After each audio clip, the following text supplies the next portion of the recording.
right. As we have in the past, I'll start off with our players of the game offensively. From this last game, we had co-players of the game, wide receiver Deontay Greenberry and quarterback John O'Corn. Our defensive player of the game, who was also honored as the conference player of the game, was safety Trayvon Stewart. And on special teams, our player of the game was linebacker Adrian Bennett.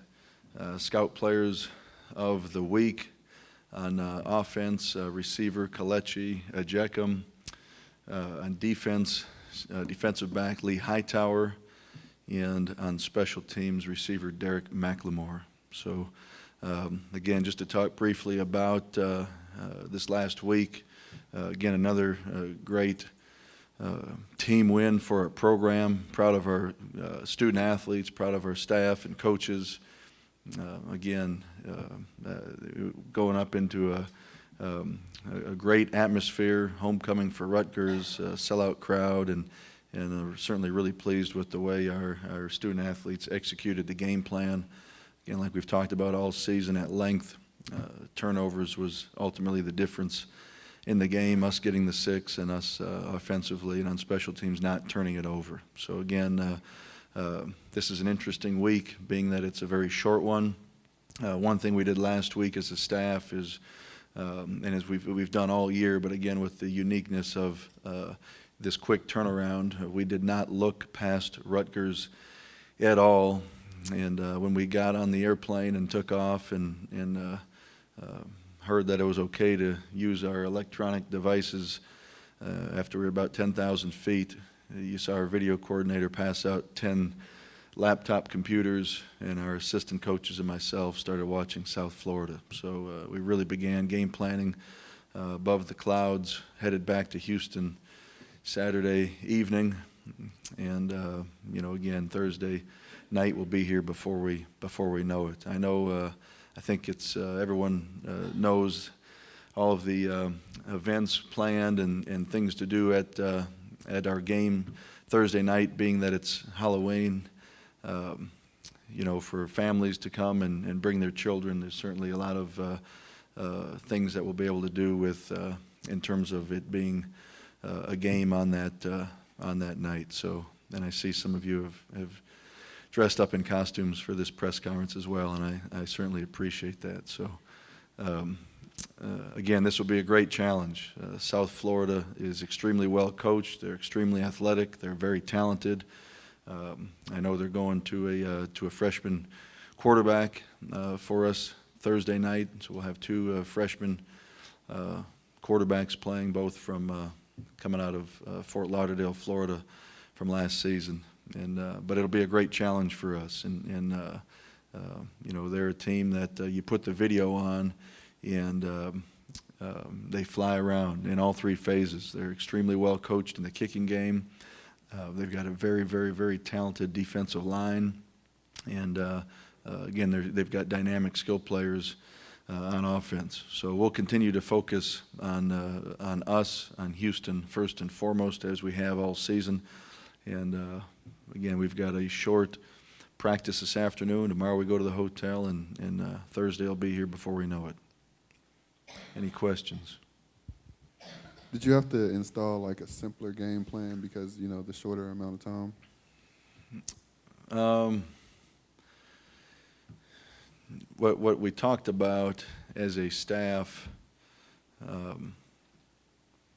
late last week was, for this game, wanting our student athletes to really focus on or wanting to get 2 things done for our student athletes going into this Thursday night's game. One is to be as fresh as possible, and I feel like we have been all season.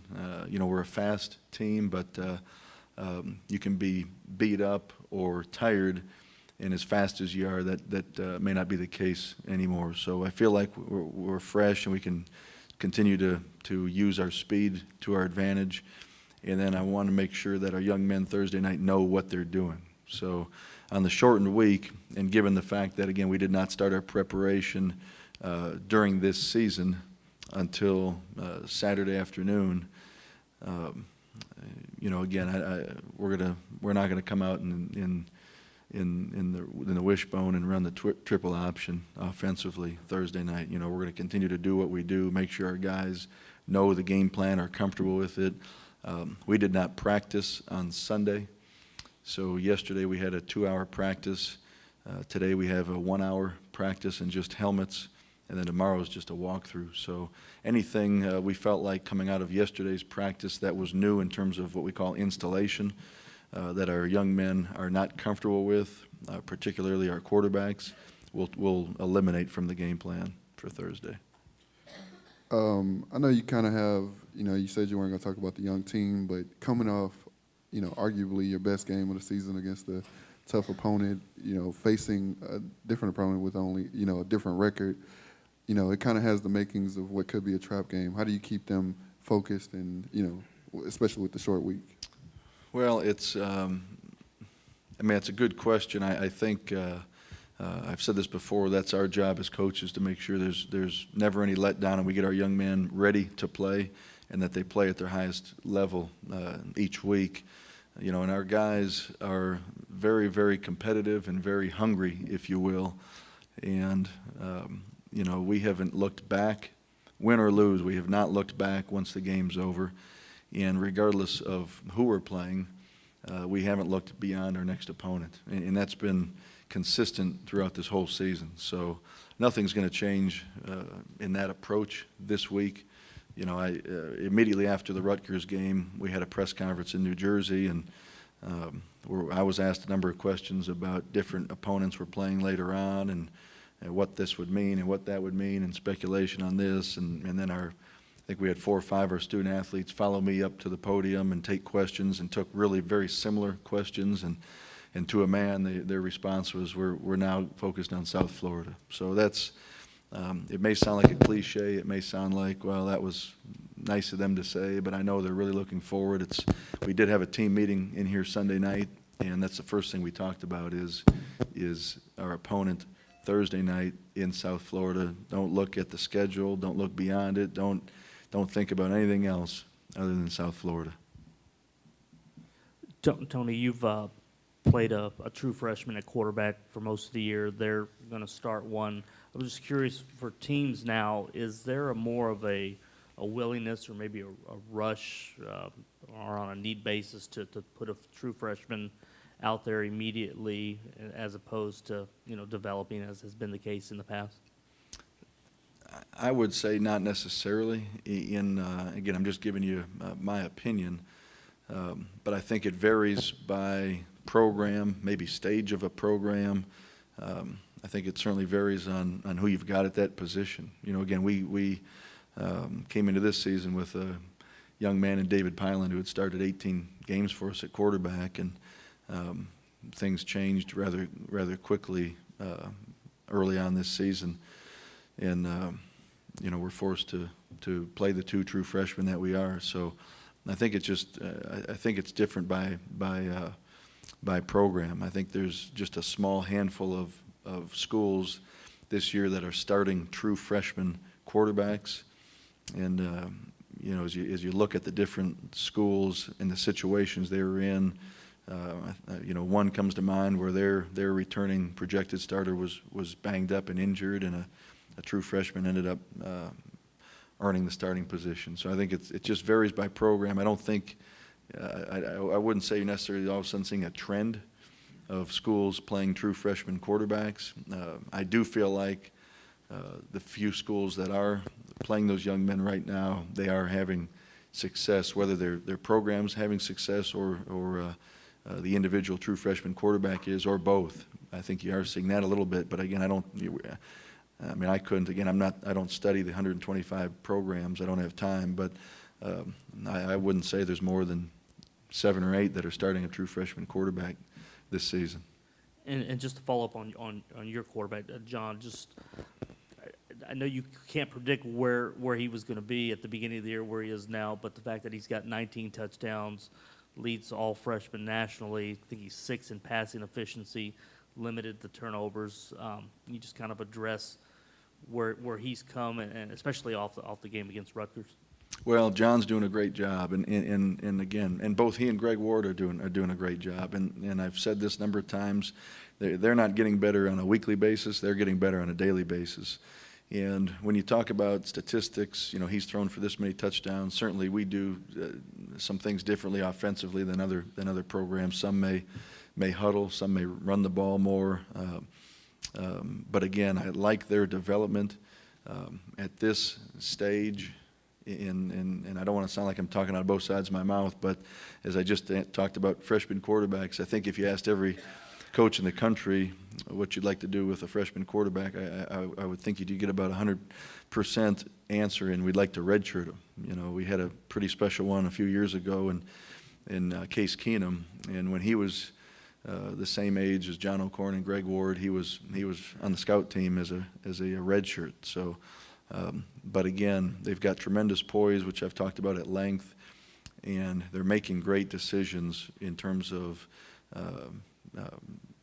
changing the play, running the play that's been called, where they're going with the football, who they're handing it off to, or whether they're keeping it and running it themselves, having excellent ball security. So, you know, I like their development, and, you know, when you talk about this season's schedule in terms of where the bye weeks fell, I think looking back now and having those 2 open weeks after we unfortunately lost David for the season helped continue the development of both Greg and John. Talked about the development of your young talent. Also have had some, you know, injuries on the offensive line, a couple. You know, Larry McDuffie injured. How big a hand has Coach Meacham had in, you know, putting together the pieces and developing those young talented players? Well, certainly Coach Meacham and our offensive staff, they've done a great job, you know, and we are still relatively young. And when you look at starting a true freshman quarterback and playing another true freshman quarterback in significant playing time, and you look across the board and see Ryan Jackson, who's a sophomore, and Farrow's a sophomore, and Deontay's a sophomore, and Daniel Spencer's a true junior, and all of a sudden you look up and we lose Larry McDuffie, and you put Aaron Johnson in there, who's been in our program, hasn't played much, but he's been in our programs playing as much as he ever has this season, doing a nice job. And then DeMarcus Ayers goes over there, and both Aaron and DeMarcus get receiving touchdowns against Rutgers. Xavier Maxwell, second year in our program, playing well. So they've done a great job. I think our offensive line, now you're finally seeing some stability in terms of continuity based on injuries. You know, to be able to start those same 5 guys for now a few weeks in a row has helped, and I thought we saw improvement among our front offensively against Rutgers. You know, we gave a couple sacks. A couple of those were coverage sacks. A couple of those they did get the pressure blitzing, but you don't get 611 yards on offense in a game against a very, very talented Rutgers defense without your offensive line playing well. So, again, our staff's done a great job, and I think this too, just going back to asking about Coach Meacham and the offensive staff, you know, when you have a young man in David Pyland, who has started 18 games going into the season, has been in the program for 4 years, and you lose him, and you got to put in 2 18-year-olds that have been here at the time for 3 months. Again, I said this a while back. Those 2 freshman quarterbacks don't know everything that a David Pyland knows, or certainly a Case Keenum as a 6th-year starter knew. So you've got to not tailor your offense, but you at least got to teach it and have them be as comfortable as they can be and coach to their success. So I think you know, our offensive staff, given the circumstances and how our guys have performed, are doing a great job. And is there any update on Larry McDuffie? Is he still going through this? Yeah, Larry will be out for Thursday night's game.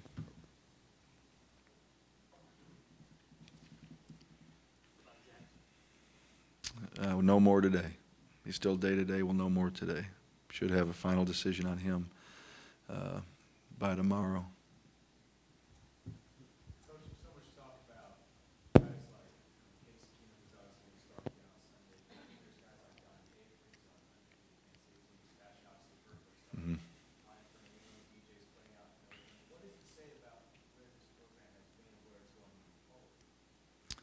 Well, I think it says a lot about our program when you turn on the television Sunday and watch a National Football League and see a bunch of ex-University of Houston student athletes starting at that level. You know, I think when you go out and talk to young men in high schools and junior colleges, certainly they want to get to the Division I level, have a scholarship, play, earn their degree, but I think a long-term goal for the vast majority is to have a shot to play in the National Football League. And you know, that's we sell in recruiting, if you will, certainly a number of things about our program, but I think it brings that type of credibility to our program that anything you want to achieve, you can achieve academically, socially, spiritually, and then certainly your athletic goals here at the University of Houston. So that's, you know, for a young man in the class we're recruiting right now, the graduating class of 2014,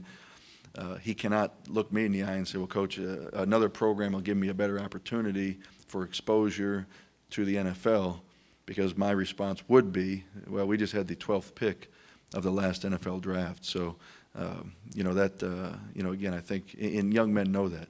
We're not hearing that. We may have when we first got here 6 years ago, a little bit, but you know, the names you bring up, Sebastian Vollmer, Donnie Avery, Jackie Battle, Case Keenum, DJ Hayden, I mean, they're all throughout the league.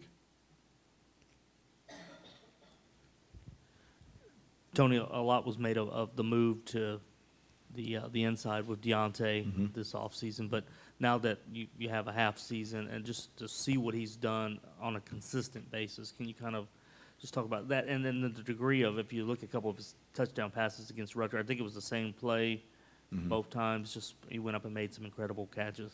Yeah, I mean, we call that play, throw Deontay the ball on one, and that's what we did. We executed it well. And I think it's a combination of two things. You know, I did talk about in the offseason the move from him being an outside receiver as a true freshman to the inside receiver position with the matchups. Again, at 6'3", 200 pounds. The other day he ran a wind-aided 4.4 on that long touchdown catch.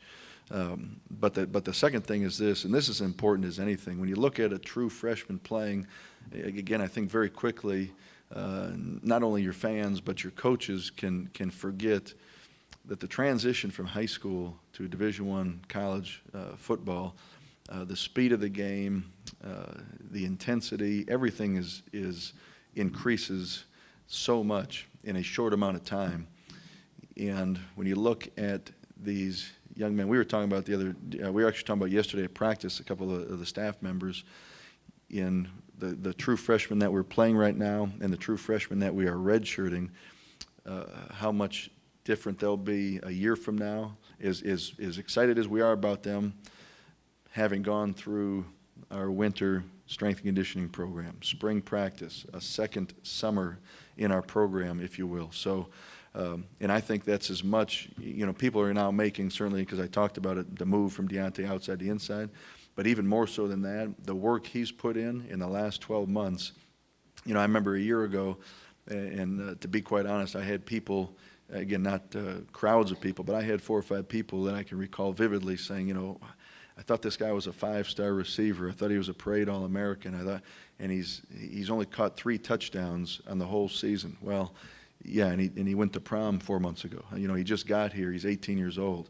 And what you're seeing now is the development of a student athlete and the hard work that Deontay's put in those areas. In the weight room, he gained 15 pounds in the offseason since he was a true freshman. He understands our offense better. You know, I came up here, I don't know, a month ago, and he had one of his better games statistically, and he was not our player of the week. And I came up here the next week and said, now he is our player of the week because he's blocking better when he doesn't get the football. And so, you know, he's just made himself a much, much more complete, dominant player. And he's another young man that, as I talk about a freshman becoming a sophomore, you know, we're certainly focused on our game in 2 days, but it's going to be fun to see Deontay, how much better he is a year from now as a junior as well. Anything else? You got one? You got? No, that's fine.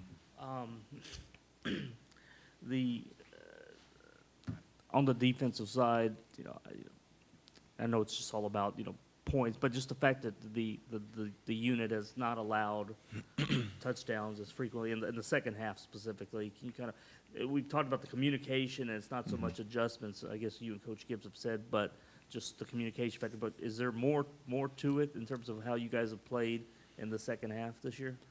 I mean, I start off with the adjustments that Coach Gibbs and our defensive staff has been making, Again, Rutgers had extra time with the bye week and the midweek game against Louisville to prepare.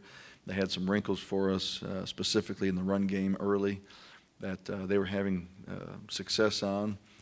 And again, even then, we didn't wait till halftime. We were trying to make adjustments as soon as we can. We made some adjustments in the first half on the sideline, certainly slowed those plays down, and then we're able to regroup and huddle as coaches in the locker room at halftime. And again, Coach Gibbs and his staff huddle, our offensive staff huddles, and takes about 7-8 minutes, and then comes out and makes the presentation to our student athletes of here's what they are doing, here's what we're doing wrong, here's some calls we're going to make to this formation or personnel group, here's some things we got to tweak, and then we come out and we execute that. So it's not we're not doing any magic in the locker room at halftime. We're making adjustments. The kids are coming out and executing what the coaches have told them.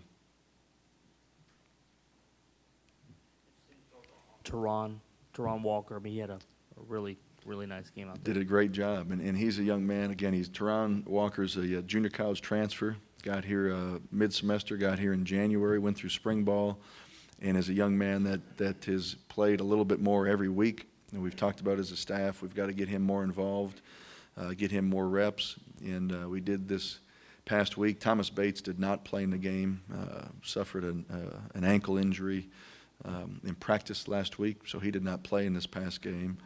And because of that reason, Teron played even more. He was playing about 25 to 30 snaps a game the last 2 or 3 games.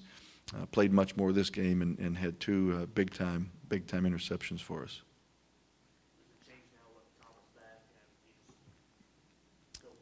No, Teron will continue to play. Thomas will come back and play as well. But again, we're doing a good job defensively, specifically along our defensive line and at corner of playing at least 2 deep and keeping guys fresh and healthy.